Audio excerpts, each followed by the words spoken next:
तब एक और स्वर्गदूत यह कहते हुए आया, गिर पड़ा महान बाबुल गिर पड़ा, जिसने अपने कुकर्म की वासना में मदिरा सब जातियों को पिलाई थी।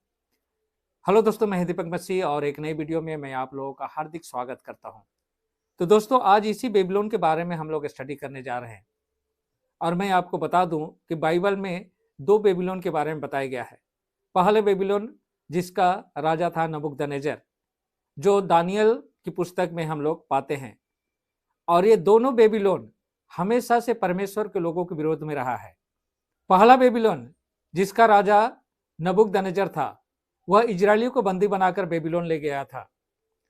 और दानियल चैप्टर 2 में हम लोग पाते हैं कि वह एक दर्शन देखा था वर्ल्ड के साम्राज्य के बारे में, और उसे पता चलता है कि पहला साम्राज्य जो पूरे वर्ल्ड पर शासन करने वाला वो खुद है, जिसे सोने का सिर से दिखाया गया है, और उसके बाद 3 साम्राज्य और खड़े होंगे।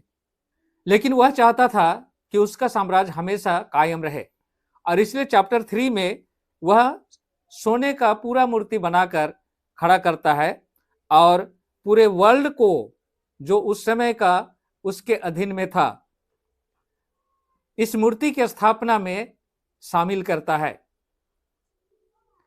जैसा कि दानियल की पुस्तक 3 अध्याय में हम लोग देखते हैं, लिखा है, नबूकदनेस्सर राजा ने 60 हाथ ऊंची और 6 हाथ चौड़ी सोने की एक मूर्ति बनवाकर उसको बेबीलोन प्रांत के दूरा नामक मैदान में स्थापित कराया।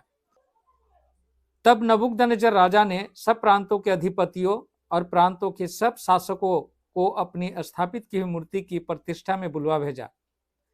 तब नबूकदनेस्सर राजा के द्वारा स्थापित की हुई मूर्ति की प्रतिष्ठा के लिए सब अधिपति, हाकिम, राज्यपाल, मंत्री, कोषाध्यक्ष, न्यायी अधिकारी और शासक एकत्र होकर उस मूर्ति के सामने खड़े हुए जिसे नबूकदनेस्सर राजा ने स्थापित किया था।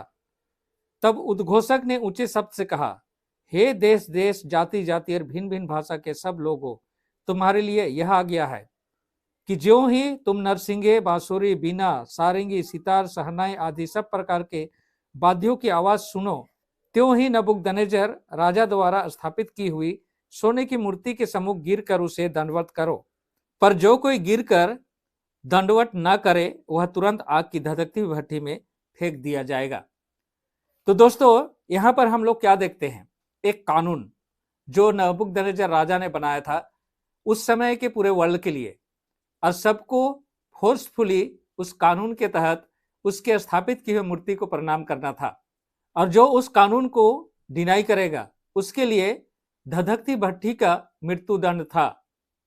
किंतु उसी राजा नबूकदनेस्सर के राज बेबीलोन में परमेश्वर के लोग भी थे, और जिसका प्रमाण हम लोग पाते हैं शद्रक, मेशक, अबेदनगो के रूप में। वे अच्छी तरह से जानते थे कि किसी मनुष्य का आदेश पालन करना या उसके द्वारा स्थापित किसी मूर्ति को दंडवत करना परमेश्वर को डिनाई करना है, परमेश्वर के विरुद्ध में है। और ये शद्रक, मेशक, अबेदनगो परमेश्वर की आज्ञा को प्रथम स्थान देते हुए वे राजा की आज्ञा को डिनाई करते हैं, और परिणाम यहां पर आगे हम लोग देखते हैं कि उन्हें धधकती हुई आग की भट्ठी में हाथ पैर बांधकर जिंदा फेंका गया था। तो दोस्तों, बाइबल में वर्शिप को लेकर ही लड़ाई है। परमेश्वर सृष्टि करता है और चाहिए कि परमेश्वर का सभी वर्शिप करें। उसी के जगह में शैतान चाहता है कि लोग उसकी वर्शिप करें। किंतु दोस्तों, जो बेबीलोन के बारे में अभी मैंने आपको बताया, वो बेबीलोन तो पास्ट हो चुका है, अभी वो अस्तित्व में नहीं है, क्योंकि सारा कंट्रोल परमेश्वर के हाथ में है। वह बेबीलोन पूरा वर्ल्ड का शासक के रूप में उभरा था, और वो चाहता था कि हमेशा से पूरा वर्ल्ड में उसका शासन रहे। लेकिन परमेश्वर ने उसका समय निर्धारित कर दिया था, जैसा कि यिर्मयाह की पुस्तक 25 अध्याय में हम लोग पाते हैं। अगर 12 पद को पढ़े, लिखा है, 70 वर्ष पूरे हो जाने पर मैं बेबीलोन के राजा और उस जाति को अर्थात कसदियों के देश को उसके अधर्म के लिए दंड दूंगा, यहोवा की यह वाणी है, और मैं उसे सदा काल के लिए उजाड़ दूंगा। तो परमेश्वर ने जैसा कहा था उसी तरह से बेबीलोन अभी अस्तित्व में नहीं है, पूरा उजाड़ हो चुका है। लेकिन आज का जो विषय है वह इस बेबीलोन के बारे में नहीं है दोस्तों। आज का विषय है जो अभी के समय में जो बेबीलोन पावर में है। तो दोस्तों मैं आपको बता दूं कि वर्तमान समय का जो बेबीलोन है वो रोमन कैथोलिक चर्च है, और इस रोमन कैथोलिक चर्च का जो बिशप, जिसे पोप बोला जाता है, इसी बेबीलोन का राजा है। दोस्तों दानियल 3 अध्याय में जब सोने की मूर्ति को स्थापित किया जा चुका, तब उद्घोषक यह घोषणा करता है कि हे देश देश, जाति जाति और भिन्न भिन्न भाषा के सब लोगों, तुम्हारे लिए यह आज्ञा है कि ज्यों ही तुम नरसिंगे, बांसुरी, बीना, सारंगी, सितार, शहनाई आदि सब प्रकार के वाद्यों की आवाज सुनो, त्यों ही नबूकदनेस्सर राजा द्वारा स्थापित की हुई सोने की मूर्ति के सम्मुख गिरकर उसे दंडवत करो। पर जो कोई गिरकर दंडवत ना करे वह तुरंत आग की धधकती हुई भट्टी में फेंक दिया जाएगा। तो दोस्तों जिस तरह से नबूकदनेस्सर का उद्घोषक ने यह घोषणा की नबूकदनेस्सर द्वारा स्थापित मूर्ति को दंडवत करने के लिए, उसी तरह से वर्तमान समय का बेबीलोन का राजा का उद्घोषक यहां पर उसी तरह से घोषणा कर रहा है, जैसा कि प्रकाशित वाक्य की पुस्तक हम लोग 13 अध्याय में जाते हैं और उसके बारे में यहाँ पर बताया गया है। यदि 11 पद से पढ़े तो लिखा है, फिर मैंने पृथ्वी में से एक और पशु को निकलते देखा, मेमने के से उसके सींग थे और वह अजगर के समान बोलता था। वह पहले पशु की उपस्थिति में वह उसके सब अधिकार काम में लाता था। वह पृथ्वी और उसके निवासियों से उस पहले पशु की, जिसका प्राण घातक घाव अच्छा हो गया था, पूजा करवाता था। वह बड़े बड़े चमत्कार दिखाता था, यहां तक कि लोगों के सम्मुख स्वर्ग से पृथ्वी पर अग्नि बरसा देता था।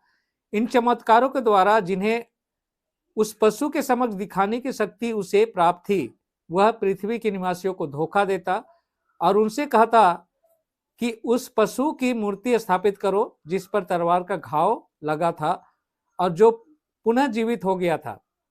उसे पशु की मूर्ति में प्राण डालने का अधिकार दिया गया, जिससे पशु की वह मूर्ति बोलने लगे और जितने उस पशु की मूर्ति की पूजा न करे उन्हें मरवा डाले। तो दोस्तों वह उद्घोषक जो वर्तमान समय का बेबीलोन का राजा का है वो है अमेरिका, और वर्तमान समय का जो बेबीलोन है वो रोमन कैथोलिक चर्च है, और उसका जो बिशप यानी पोप है वो नबूकदनेस्सर है।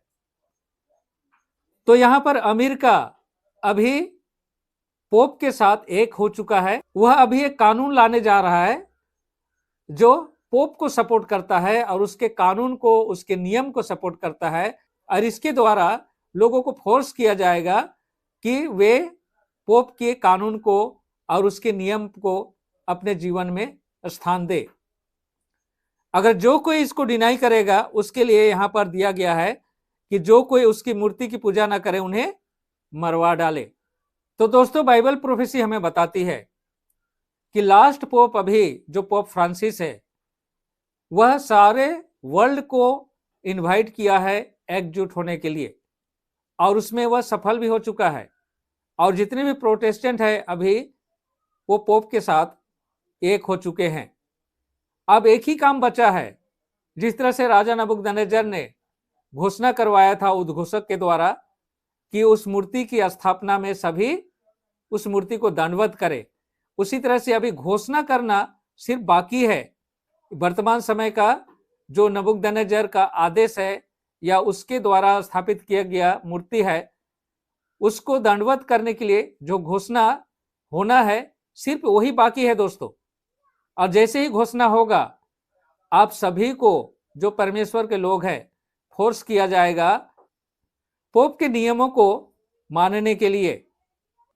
अब आपके पास चुनाव करने का समय है, क्या आप उस पोप का नियम को मानेंगे कि उस शद्रक मेशक अबेदनगो की तरह डिनाई करेंगे?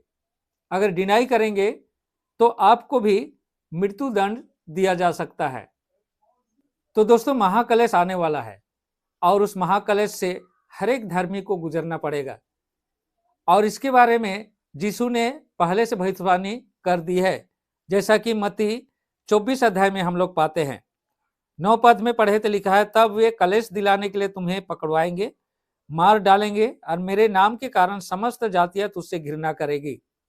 और 21 और 22 पद में लिखा है, क्योंकि ऐसा भारी कलेश होगा जैसा ना तो जगत के आरंभ से अब तक हुआ न कभी होगा।